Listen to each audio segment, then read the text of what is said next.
Hi everyone. তো সেদিনকে কিন্তু চলে গিয়েছিলাম পুজোর শপিং করতে।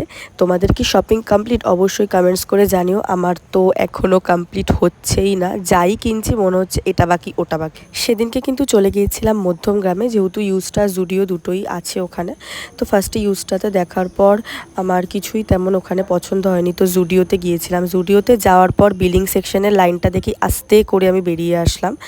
আমার পক্ষে ভাই অতক্ষণ দাঁড়িয়ে শপিং করাটা পসিবলই নয়। দেন আমি এখানে কিছু কিন্তু ওয়াচ দেখছিলাম আমার জন্য, প্রত্যেকটাই খুব সুন্দর লাগছিল।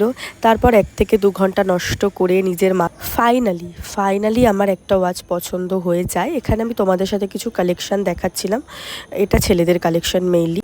দেন ওয়াচ শপিং ডান করে আমরা চলে গিয়েছিলাম কিন্তু বেনারসি নিকেতনে কিছু শাড়ি চুজ করার জন্য।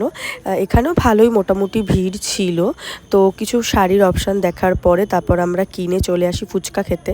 শপিং করছি আর ফুচকা খাবো না, এটা কি হতে পারে? ব্যাস ফুচকা খেয়েই লেগে গেছে আমার ঝাল। এই চশমাটা পরে আমি একটু দেখছিলাম কেমন লাগছে, যদিও এটা আমার নয়, আমাকে ভালোও লাগছিল না। যাই হোক, তারপরে চলে গেছিলাম বারাসাতে পাপাই শাড়ি হাউসে। ওখানে গিয়ে কিছু শাড়ি আমি দেখলাম, আমার একটা পছন্দ হয়েছিল। ব্যাস বিলিংয়ে সেই একই ভিড়। দেন তারপর যুদ্ধ করে ওটাকে কিনে নিলাম। দেন তারপর কিছু মিষ্টি কিনে নিয়ে চলে গেলাম বাড়ি। তো চলো টাটা।